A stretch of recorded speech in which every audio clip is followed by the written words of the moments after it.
তাদেরকে দাঁড়িয়ে হুঙ্কার দিতে হবে, আলেম ওলামাদেরকে না ছাড়া পর্যন্ত আমাদের জীবন নিয়ে আমরা বাড়িতে ফিরে যাব না, ঠিক কিনা?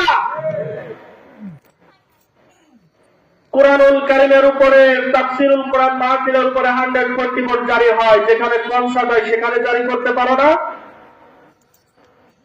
যেখানে যাত্রাপালা হয় সেখানে জারি করতে পারো না, যেখানে ইসলাম বিরোধী কার্যকলাপ হয় সেখানে 144 জারি করতে পারো না। যত 144 জারি করা লাগে কুরআনুল কারীমের মাহফিলের উপরে, এগুলো বন্ধ করুন, এইগুলো বন্ধ করুন, না হলে বাংলাদেশে আল্লাহর গজব আসতে বেশি দেরি নাই, ঠিক কিনা? বাংলাদেশে আল্লাহর গজব অতি নিকটে।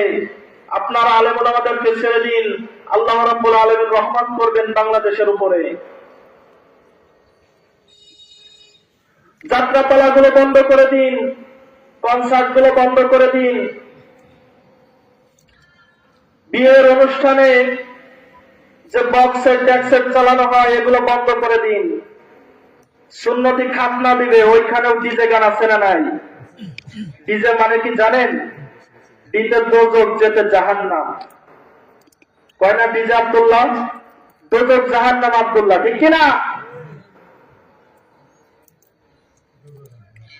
আমরা কুরআনুল কারীম থেকে যে আলোচনা শুনলাম, আসলে সময় অল্প হইলে বক্তারও কষ্ট, শ্রোতাদেরও কষ্ট।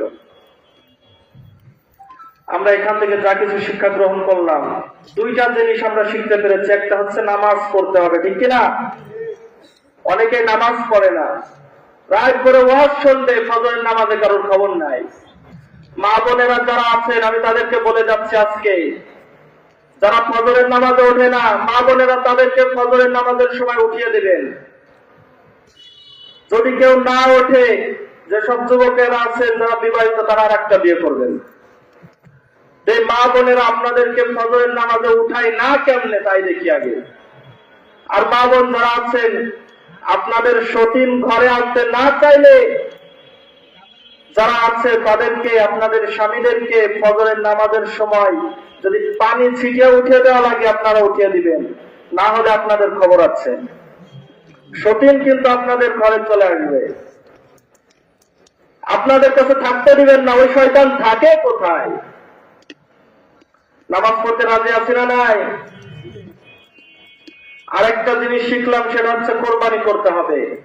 অনুসুকি, আমার কোরবানি কার জন্য? আমামা লিল্লাহি রাব্বিল আলামিন, আমার জীবন আমার মৃত্যু একমাত্র আল্লাহ রাব্বুল আলামিনের জন্য।